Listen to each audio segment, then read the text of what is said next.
White people, if we want racism to truly go away in America, our voices have to be some of the loudest in condemning it. If you've been paying attention at all, you know and you understand the aggressive attempt that is happening right now to whitewash our world. We've had many people with black or brown skin color removed from prominent positions within the government.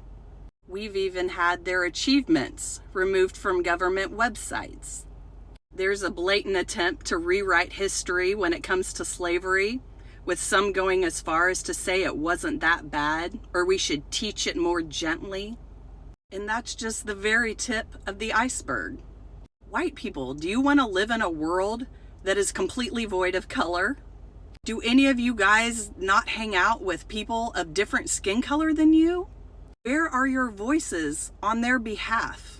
Why are things like this happening over and over again to them, and we are not screaming in enragement?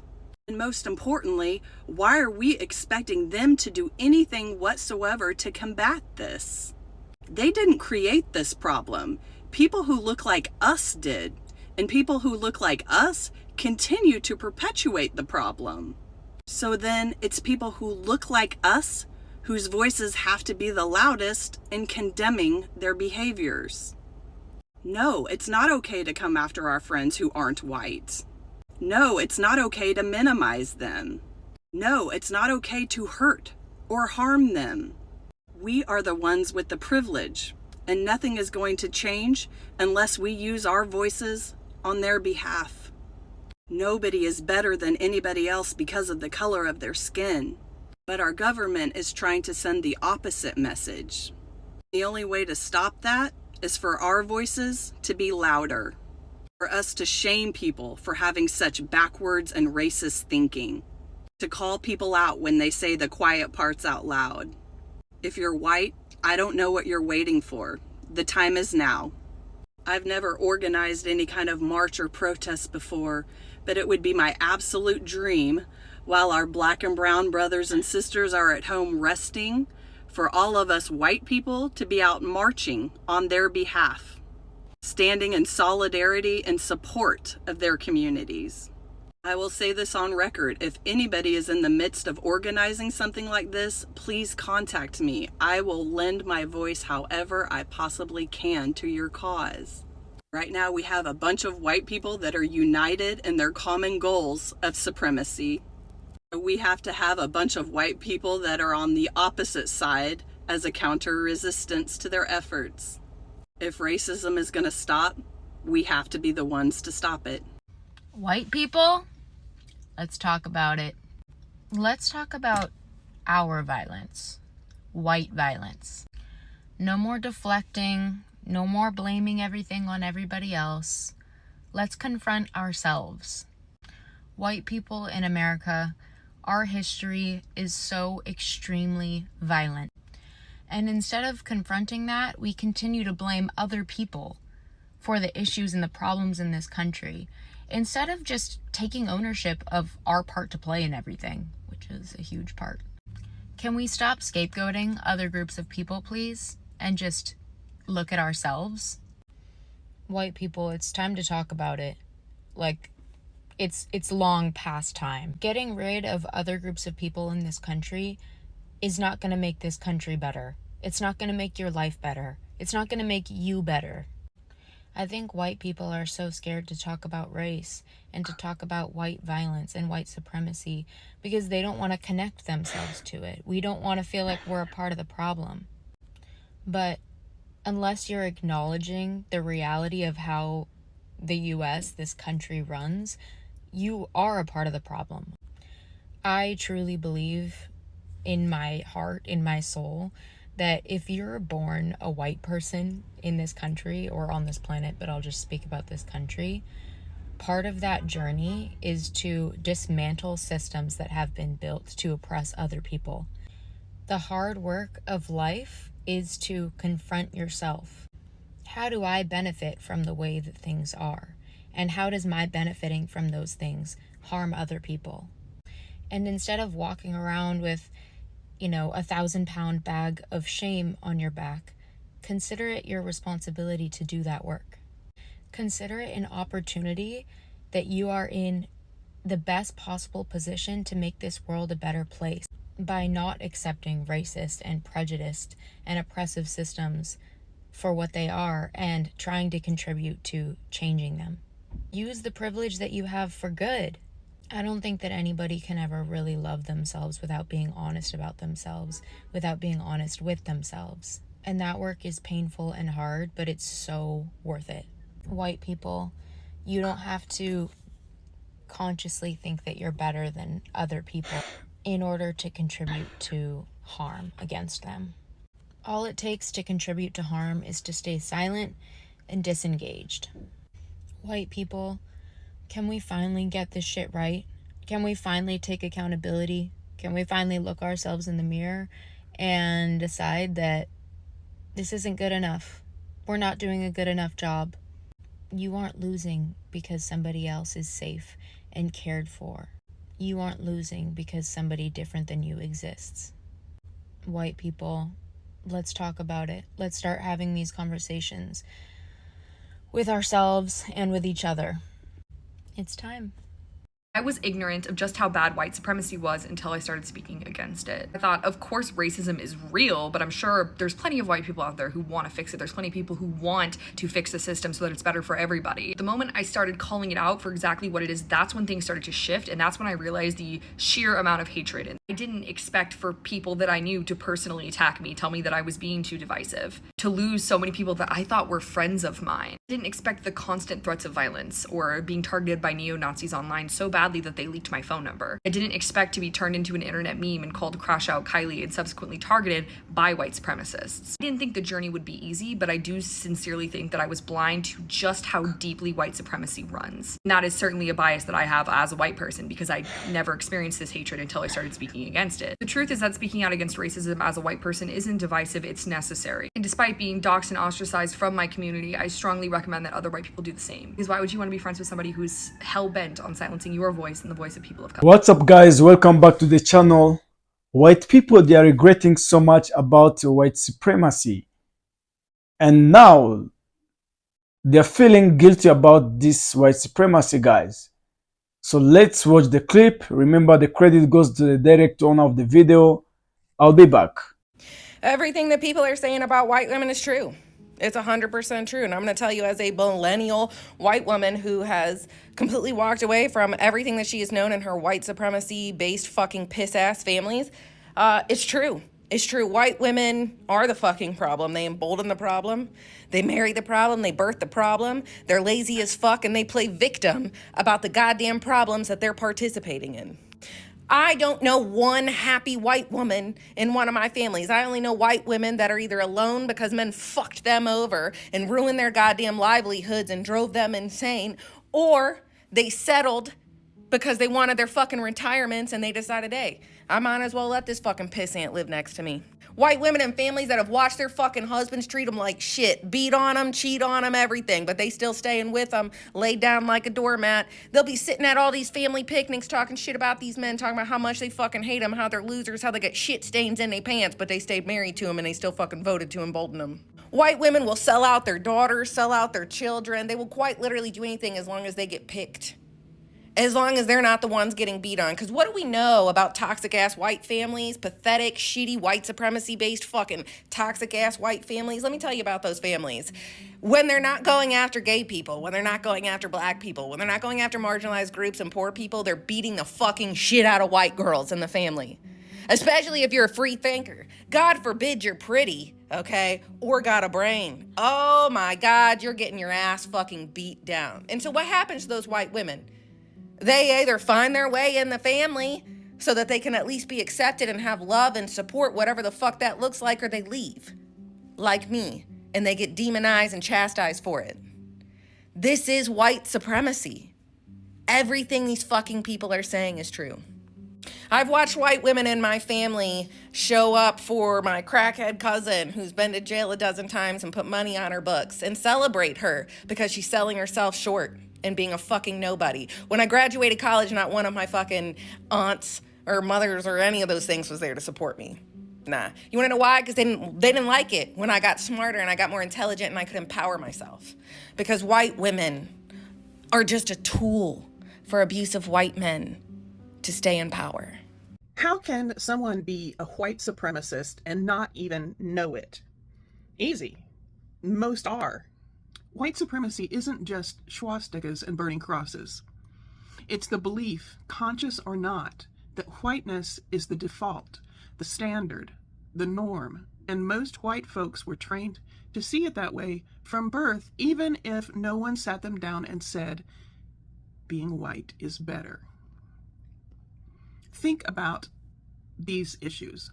If you think of Black names as unprofessional, if you get uncomfortable when race is mentioned, if you've said, well, I didn't own slaves, if you think racism is about bad intentions instead of systems, if you see injustice and your first worry is tone, not harm, that's not neutrality. That's how white supremacy survives. But here's the deal.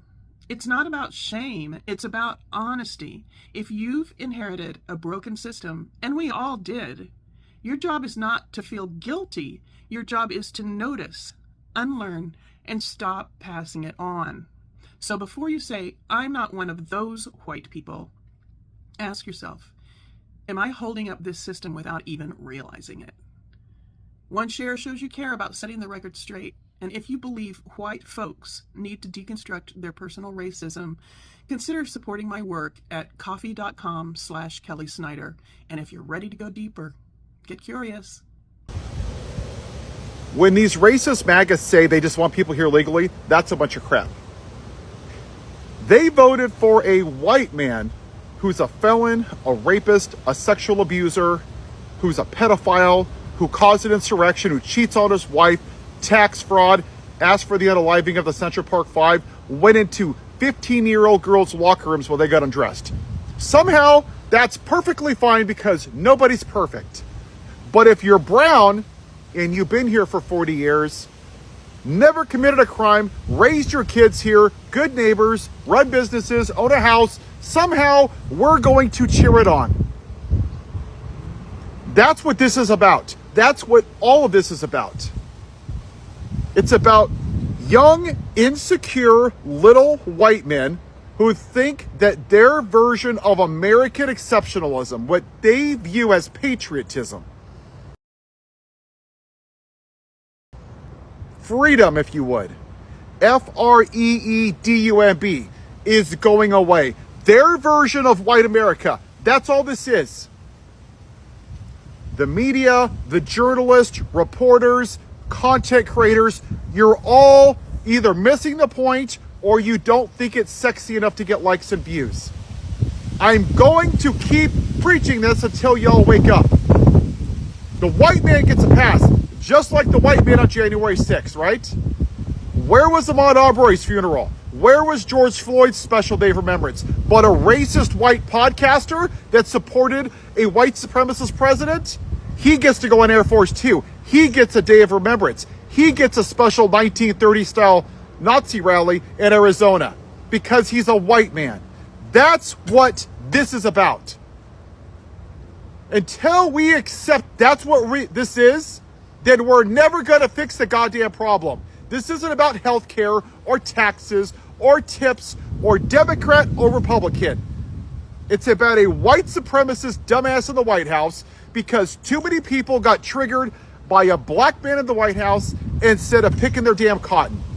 And they went to the plantation owner, and there was no way in God's earth they were ever going to vote for a black woman because she was too goddamn smart for their dumbass concepts of brains.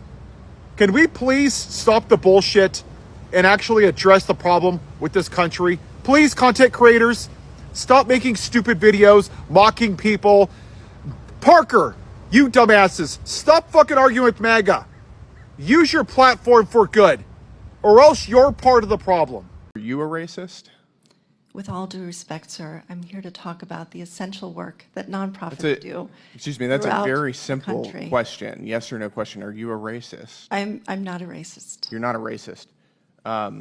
Particularly interesting because according to one of your affiliate charities, under your nonprofit umbrella, denial of racism constitutes covert white supremacy. Are you a covert white supremacist? Sir, I'm here to talk about the essential work that nonprofits Are you a do. covert white supremacist? Can I talk about the work that nonprofits do in No, your I'm district? asking you if you're a 'Cause I think that's covert the- white supremacist, which according to one of your own organizations, again, denial of racism constitutes covert white supremacy. Would you like to I'm answer sorry, the what's- question? I don't know what the question So is. you refuse to answer whether you are a covert white supremacist. I am here to talk about the essential work that nonprofits do. If you'd like to ask me a I question am utterly about dumbfounded. nonprofits You are on in your record right now, district and you will or not say throughout that the you are not a country. covert white supremacist. I don't have a definition in front of me. I haven't looked at the definition. I'm not going to answer a question about my personal That views. is- I'm here to talk about the work You're of not- nonprofit I organizations. want to give you one more chance to do this. Are you a covert white supremacist? Why are we so off track from the topic No, of I'm this asking you. hearing? I'm asking you a very straightforward question. I've heard your question. Thank you, sir. And you're not going to answer whether you are a covert white supremacist. I would like to answer questions about the work This of is- wow, nonprofit this is organizations. Thank you. That is really astounding. I can answer very directly that I am not a covert white supremacist, and I imagine all of my colleagues can as well. I think you ought to reevaluate what you're doing in the nonprofit sector if you can't answer that in a straightforward way. That is astounding. Okay, guys, more white American, they are hating how the system is supposed to bring them together and get more privilege and profit from it. But now it's dividing them more and more. So, and then they are asking themselves, what is our own advantage?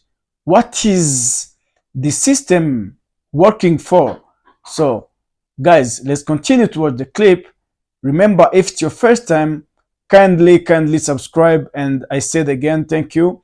Let's continue to watch the clip. I'll be back. Some time ago, I was speaking at a corporate event in America. I was the guest speaker. That night at dinner, I was at a table full of white people, and the guy, one of the bosses who'd invited me, actually started to tell a joke that I knew straight away was going to be racial.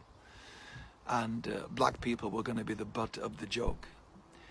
In those split seconds, in the early sentences of the joke, I had a decision to make. Do I say something or stay quiet? No one else was saying anything, though I'm sure they felt uncomfortable. So I spoke up and I said, I don't think this joke is one I want to hear. I don't like the way it's going. I think it's going to be at the expense of black people. I'm not comfortable with that. Would you mind not telling it? Or I could leave the table. It was very uncomfortable. I remember he didn't tell the joke, but it was uncomfortable the rest of the night. Later in my room, I journaled what I felt about what was going on. I thought two things were at play. One was what I would call white solidarity. The other was what I would call white social capital.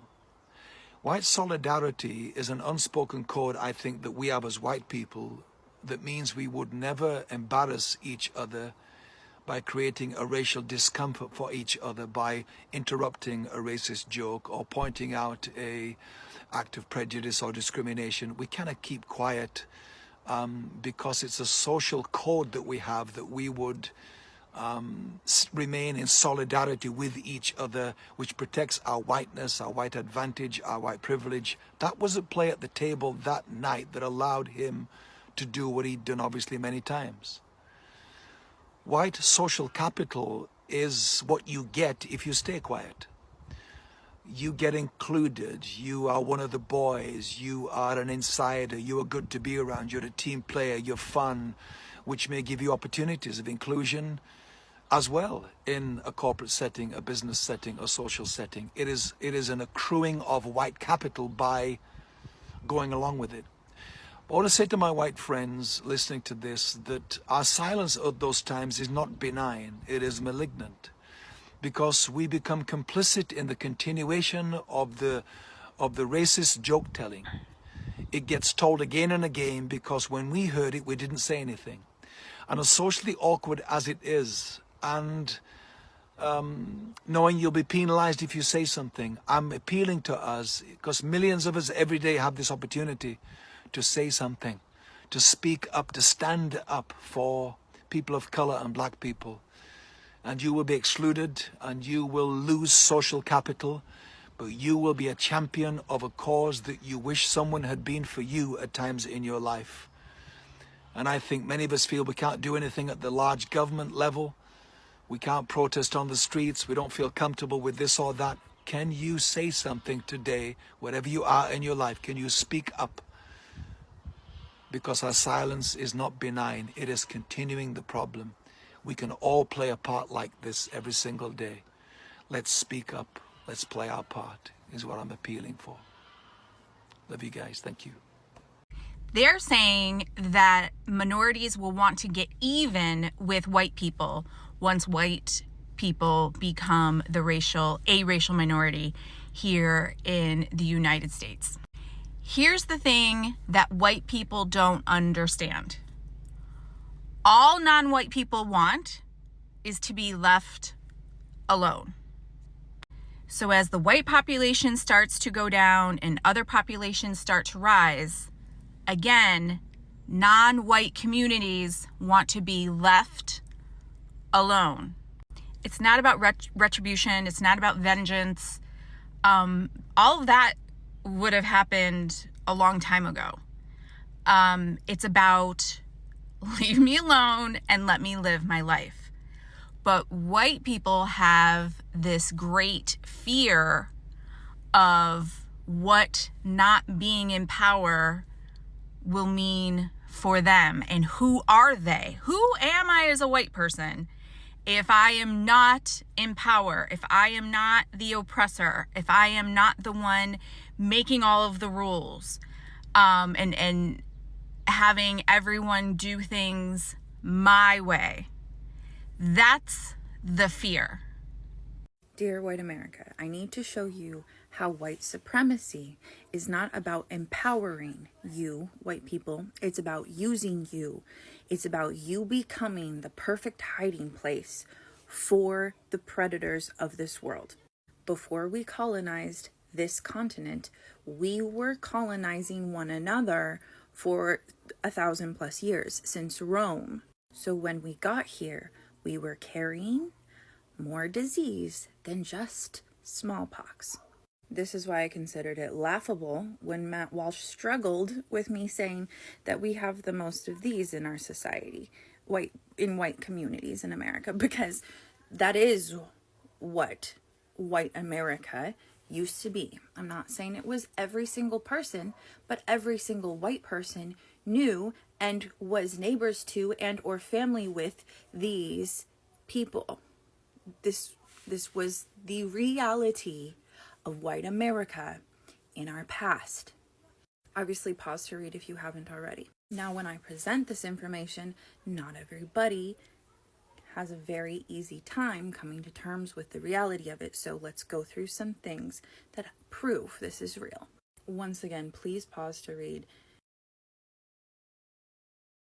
This is exactly what I was talking about. I tried to find physical pictures of the flyers that they used to send out, because that's what I studied in my African American history class, led by a white man back in like 2009. This is not new stuff. This is not TikTok stuff. This is stuff I learned before actual social media. These were things in my textbooks. If you guys read textbooks about these things, you would find them not hard to find. There's so much evidence. Have you ever heard of the Red Record?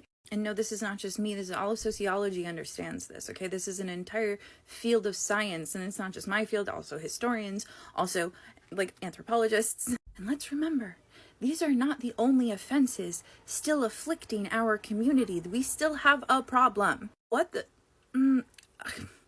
And it's in each other's... I know it's in our communities because I have been the one protecting my white peers, even like parents, families, from predators in our communities, from abusers in our communities, from bullies in our communities. That has been my whole entire life. So you cannot tell me that we don't have a problem. That doesn't mean white people are bad. I'm saying I'm a professional, government-trained victim advocate, and there is nothing that gives everyone more power, including the abuser, than giving boundaries to the abuser. I believe that all abuse is really just the social request for boundaries that have never been given. And it's actually the power of the enabler to take away the environment that is allowing the abuser to abuse. And no one has more power to do that than white people. Abuse is evidence of weakness in a person. So anytime there are abusers in power, it is evidence of weakness in humanity, and we should take it as an insult if there is anybody that was able to deceive us out of realizing that they are a predator, they are an oppressor, they are an abuser. Hassan Piker said it just this last week. Destruction is easy. The true power, true strength is in creation. Your abusers don't want you to know this because then they think it will mean that you're winning, because they only feel powerful when they're taking power from you. Does that sound like a powerful person to you? Someone who needs to take power from others in order to feel powerful? No, that is a loser. That is someone who is not being powerful. Why should we abide somebody else not stepping into their power so that they can take it away from others? That doesn't make any sense at all. Misery loves company because it's an insecure little child that wants somebody to cling to. Force is about fear of losing control. It is not about power. It's not about strength. It's not even about control. It's just fear. So we're not going to continue to abide lies. This is a time for growth, time for truth, time for renaissance, time for decolonization, because humanity has already found in our sciences at least 12 forms of genius, and everywhere that there are abusers in their weakness taking up space and leadership, we are losing out on the genius that could be both in that person and everybody else they're taking power from. Many white people, they came to realize that white supremacy doesn't help them anything. In fact, it makes them poor and poor so much, and also dividing their families instead of bringing them together. So guys, I think that when I try to analyze this white supremacy, even it guides some people being so lazy. They see like if they are white, they feel like everything just is on the table. So guys, actually that is my understanding. Maybe if I'm wrong, you should just correct me, or you can put correction. But this white supremacy, it's a tools like how people they shape to bring racism, to identify others different from them. So guys, I think that it's a little bit not good, because at the end of the day, when you discriminate others and you know you are a human being like the person you are discriminating, or you put apart, so it's not such kind of good, it's not such kind of a good things. So guys, let me say thank you for watching. Remember to put a comment in the comment section, and thank you very much for your support. And kindly, if it's your first time, you can drop your comment in the comment section. Guys, remember we have to comment in an appropriate way, and remember this content is for education purpose. Guys, thank you very much. See you for the next video.